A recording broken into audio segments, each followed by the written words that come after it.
in hindsight with the Bob Lazar story, even though he came back out in the late 1980s, so much has come true of what he actually said back then, which is a scary thought, and it does add a lot of credibility to what he was saying. Now, some of the things that have come true is that he actually described these hand scanners when he went into Area 51 and S4. And these hand scanners you can probably find on Google. I think Jeremy Corbell got him a picture of one. Yeah, Jeremy Corbell, he's the guy that obviously made the movie on Bob Lazar, which we've plugged earlier on. And if you check that out, you'll see the hand scanners on there. Now, what he said is that these hand scanners, when he went into S4, he put his hand on them. It measured the density of the bones in the hand itself, and that these bones are very unique to you. And at the bottom, it'll pop out his card to be able to grant him access to S4. Now, back then in the 1980s, when he was coming out saying all this, these didn't exist. People didn't know of their existence, and they basically laughed at him. Yeah. It's now being come out, or that it's all true with the hand scanners, that these hand scanners do exist, and that certain governments have used them. He's also came up with so much other stuff to do with the alien spacecraft.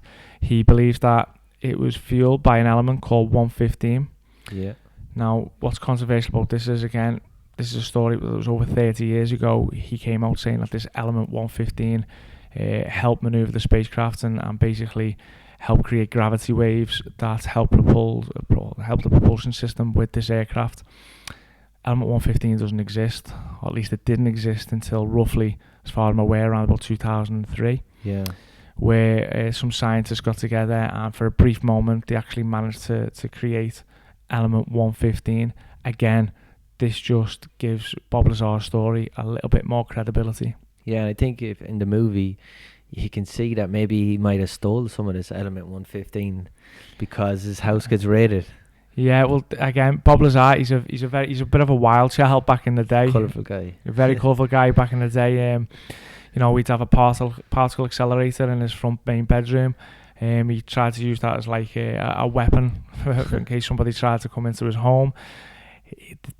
It's obvious that he's a crazy scientist. He is a crazy scientist. It's obvious that he definitely got some element 115 out, because he hints at it so many times in the movie with Jeremy Corbell. There's actually a 2-minute video clip that George Knapp unfortunately seems to have lost that shows this element 115 at work in what he calls a cloud chamber. Oh, wicked. I haven't seen that.